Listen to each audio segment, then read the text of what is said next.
आजकल हम ये दो शब्द होते हैं जो कि काफ़ी सोशल मीडिया पर इंटरनेट पर खासकर हम अडल्ट्स अपनी लाइफ्स में बहुत सुनते हैं और शायद एक्सपीरियंस भी करते हैं। इम्पोस्टर सिंड्रोम सुनने में काफ़ी डरावना लगता है। नो, इम्पोस्टर यानी कि बहरूपिया।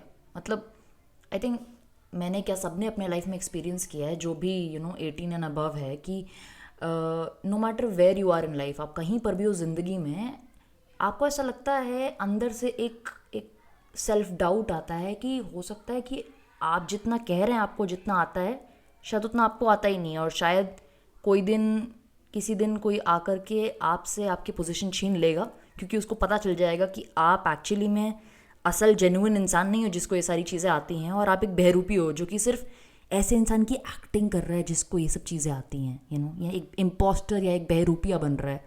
सबको अंदर से एक फीलिंग आती है। और बिकॉज ऑफ साइकोलॉजी की अवेयरनेस की वजह से ये शब्द काफ़ी जो है फेंका भी जा रहा है इधर उधर कि यार मुझे इम्पोस्टर सिंड्रोम हो रहा है, यार मुझे बहुत भयंकर इम्पोस्टर सिंड्रोम हो रहा है। और मतलब छोटे से लेकर बड़े हर इंसान को हो रहा है, किसी भी पोजीशन में कोई भी इंसान हो, चाहे वो CEO, चाहे वो इंजीनियर हो, चाहे वो डांसर हो, चाहे वो आर्टिस्ट हो, सबको हो रहा है। पर ये जो इम्पोस्टर सिंड्रोम है, ये किसी न किसी को तो सबसे पहले हुआ होगा ना। मतलब सबसे पहले किसी को हुआ होगा जिसके बाद ये अवेयरनेस आई होगी कि ओ, मुझे बहरूपीय जैसा लग रहा है, मुझे इम्पोस्टर जैसा फील हो रहा है। तो यहाँ पर मैं एक अपने बचपन से एक कहानी बताना चाहती हूँ कि जब मैं छोटी थी और हर एग्ज़ाम से पहले, किसी भी स्टेज शो से पहले, अंदर ना पेट में गोले उठ रहे होते थे, तितलियाँ उड़ रही होती थी कि भाई क्या होगा, क्या हो गया, क्या होगा, क्या होगा, क्या होगा, खौल मच रही होती थी।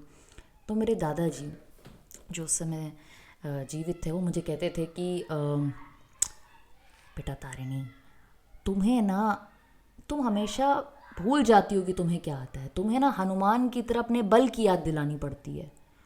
और मैं हमेशा सोचती थी कि यार, ये हनुमान की तरह बल याद दिलाने की ज़रूरत क्या, मतलब हनुमान को बल बल याद दिलाने की ज़रूरत क्यों पड़ती थी।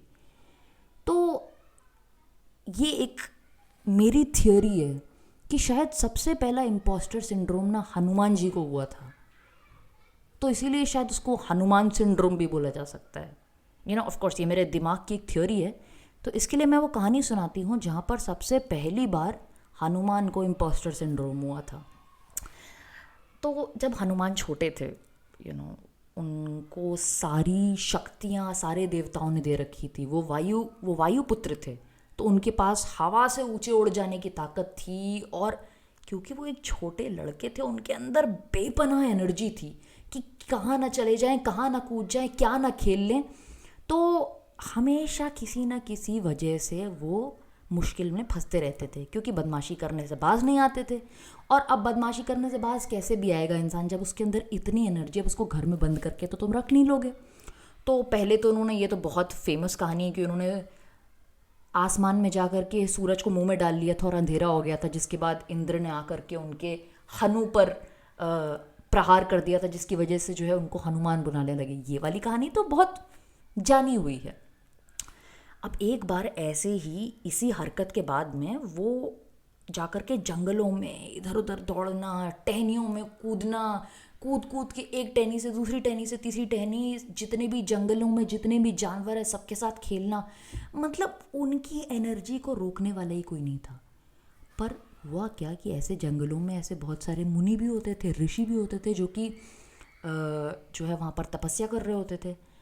पर अब छोटे लड़के को क्या पता कि कोई तपस्या कर रहा है तो उसकी तपस्या को भंग नहीं करना चाहिए, उसके लिए तो वो भी खेलता। तो वो उनकी दाढ़ी को खींचना, उनके ऊपर फल फेंकना, ये सब भी करता था। तो आए गए करते करते एक दिन सारे ऋषि मुनि जो है वो हो गए परेशान कि भाई, इस लड़के को, ठीक है भले ही ये भगवान शिव का अवतार है, पर इसको थोड़ा सबक सिखाना पड़ेगा। तो उन्होंने सबने मिलकर के प्लान किया कि अब इसको श्राप दे दिया जाए। मिथोलॉजी में जितनी भी कहानियाँ होती है उसमें ना किसी को ना थोड़ा लाइन पर लाना होता है ना, तो उसको श्राप दे दिया जाता है। अब देखो तुम डील करो भाई, तुम्हें श्राप दे दिया गया है। तो हनुमान जी को, जो कि छोटे से थे, उनको श्राप दे दिया कि तुम्हारे पास जितनी ताकतें हैं, जितनी तुम्हारे पास ज्ञान और बुद्धि और जितनी तुम्हारे पास शक्ति है, वो तुम सब भूल जाओगे। अब हनुमान जी अब हनुमान जी को तो समझ में नहीं आया, वो तो छोटे से थे। पर उनकी माँ जो है वो ऋषियों से माफ़ी मांगने लगी कि अरे ऋषि मुनि प्लीज़ प्लीज़ कुछ थोड़ा थोड़ा कंसेशन करिए, थोड़ा थोड़ा तो इसको कम करिए, ऐसे कैसे, इतना इतना होनहार बच्चा अपनी सारी ताकतें भूल जाएगा तो ऐसे कैसे चलेगा। तो ऋषि मुनियों को भी लगा कि चलो बढ़ता हुआ बच्चा है, इसकी बदमाशी को कम करना है, लेकिन ऐसा भी इतना भी ज़्यादा स्ट्रिक्ट पनिशमेंट देना ठीक नहीं है। तो उन्होंने बोला कि ठीक है, ये भूल जाएगा सब कुछ अपने बारे में और अपनी ताकतों के बारे में,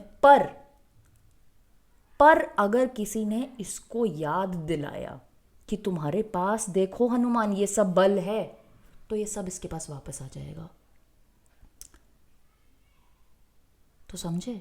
तो अब हनुमान इतने छोटे लड़के से जिसको ये श्राप मिल चुका है धीरे धीरे बड़े होने लगे। और अब जब कोई इतना एनर्जेटिक इंसान, इतना ज़्यादा एनर्जी से भरे हुए इंसान को जब याद ही ना हो कि उसके पास क्या है, तो वो जो है थोड़ा सा इंट्रोवर्ट हो जाता है। वो आसपास लोगों को देखने लगता है कि अरे पास इसके पास भी ये है, इसके पास भी ये है, क्योंकि उसको अपनी शक्ति तो याद ही नहीं है। तो वो बस अपने आसपास देख करके वंडर में और जो है आश्चर्य में इधर उधर देखता रहता है। तो अब हम चलते हैं कहाँ पर, फ्लैश फॉरवर्ड में, जहाँ पर हनुमान बड़े हो गए थे और फाइनली वो राम जी से मिल गए थे। और राम जी ने उनको बताया था कि देखो मेरी पत्नी सीता को रावण ने अगवा करके लंका में बैठा दिया है, और अब वानरों की सेना को लंका जाना पड़ेगा यहाँ से, जंगलों से, और वहाँ जाकर के सीता माँ को बताना पड़ेगा कि देखो राम आपको बचाने के लिए आ रहे हैं। तो वानर सेना जो है नदी के पास खड़ी हुई थी। 100 योजन की नदी थी, ऑलमोस्ट 100 किलोमीटर्स की नदी थी, जिसको पार करके यहाँ लंका जाना था। सारे वानर जो है वो एक एक करके बोल रहे हैं कि हम 20 योजन कूद सकते हैं। किसी ने बोला मैं 30 कूद सकता हूँ, किसी ने बोला मैं 40 कूद सकता हूँ। पर हनुमान जो है वो ऐसे नहीं थे कि वो बड़े कम्पिटिटिव से बैठे हुए थे कि अरे अरे मुझे बताना कि मैं ज़्यादा कूद सकता हूँ। उनको पता ही नहीं था कि वो ज़्यादा कूद सकते हैं। वो एकदम ऐसे करके देख रहे हैं सबकी तरफ कि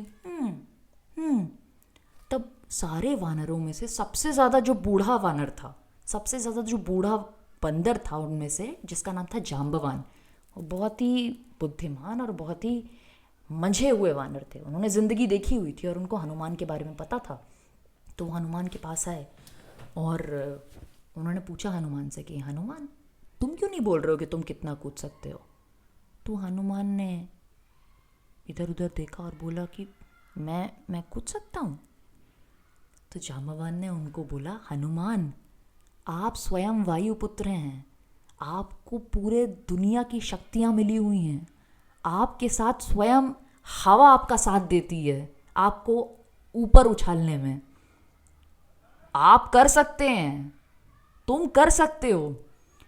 तो हनुमान को अचानक से जो है आभास हुआ कि अरे हाँ मैं कर सकता हूँ। तो उन्होंने उसके बाद इस रियलाइजेशन की बात की, अरे मुझ में है, मैं कर सकता हूँ करके उन्होंने लंका के लिए पूरे 100 योजन की नदी को पार करके छलांग मार दी और सीधे लंका में पहुंचे। तो इस तरह से जाम्बवान ने हनुमान को याद दिलाया कि देखो तुम्हारे पास बल है, तुम भूल गए हो, पर देखो मैं तुम्हें याद दिला रहा हूँ। तो अब क्योंकि उन्होंने हनुमान को याद दिला दिया तो हनुमान को याद आ गया। जब हम छोटे बच्चे होते हैं ना तो हमें रोकने वाला कोई नहीं होता है, तो हम अपने पूरी एनर्जी का, पूरे पोटेंशियल का इस्तेमाल करते हैं। पर क्योंकि आपको रूल्स रेगुलेशंस फॉलो करते करते करते करते बड़े होना पड़ता है, अपनी उस एनर्जी को थोड़ा सा टैम्प डाउन करना पड़ता है ताकि आप बाकी लोगों के साथ एक नॉर्मल वर्किंग एनवायरनमेंट में काम कर सको। कभी कभार हम ना भूल जाते हैं कि हमारा पोटेंशियल क्या है, कि हम क्या कर सकते हैं। इसका मतलब ये नहीं है कि ओवर कॉन्फिडेंस में जो अरे मैं ये भी कर सकता हूँ करना चाहिए, पर इस हनुमान सिंड्रोम से, इस इम्पोस्टर सिंड्रोम से जब जब कोई भी गुजरता है ना, उसके आसपास एक जाम्बवान होना चाहिए जो कि उसको याद दिलाए कि देखो तुम्हारा पोटेंशियल ये है, तुम कर नहीं रहे हो बट तुम्हारा पोटेंशियल ये है। तो ये थी कहानी हनुमान सिंड्रोम की। मैं तो इसको बचपन से हनुमान सिंड्रोम ही बोलते आ रही हूँ, ठीक है। कई बार लोग मुझसे पूछते हैं कि मैं मिथोलॉजी में इतना इंटरेस्ट क्यों रखती हूँ, या जनरल किसी से बातचीत हो रही होती तो वो बोलते हैं कि यार मिथोलॉजिकल कहानियों का मतलब क्या है, उनका प्रयोग क्या है, उनका उपयोग क्या है, कि क्योंकि वो कहानियाँ कितने सदियों पहले हो चुकी हैं, हमें क्या मतलब है, इट्स लाइक हिस्ट्री भाई, somebody else fought the battle, what are we doing studying it right now. पर मुझे ऐसा लगता है कि तुम्हें ज़रूरी नहीं है कि तुम उन किरदारों को, उन पात्रों को असली मानो या नहीं मानो। उनका इम्पोर्टेंस वो नहीं है कि आप हनुमान को असली मानो या राम को असली मानो, पर इन कहानियों में ना ह्यूमन कैरेक्टर के बारे में एक ऐसी चीज़ है जो कि जितने इतने सालों गुजरने के बाद, इतनी सदियां गुजरने के बाद अभी भी अप्लाई होते हैं। So those values they transcend generations and that is what we should focus on. हमें उन पर ध्यान देना चाहिए, उन वैल्यू पर, उन मूल्यों पर, उन पर ध्यान देना चाहिए। तो आप मिथोलॉजी को इसीलिए ना सुनिए कि आप राम की पूजा करते हैं, आप हनुमान की पूजा करते हैं, बट वो पात्र कुछ ऐसा रिप्रेजेंट करते हैं, ऐसी परेशानियां रिप्रेजेंट करते हैं जो हम और आप आज भी जिनसे जूझ रहे हैं। तो ऐसी ही चीज़ें मैं अलख निरंजन के थ्रू आपके पास लाना चाहती हूँ। तो इस हफ्ते की कहानी आपके सामने आ गई है, और अपने हनुमान सिंड्रोम को काउंटर करने की कोशिश करिए और अपने आसपास के जाम्बवंत को भी ढूंढिए। और अगले वीक एक और कहानी के साथ मैं आपके पास हूँगी।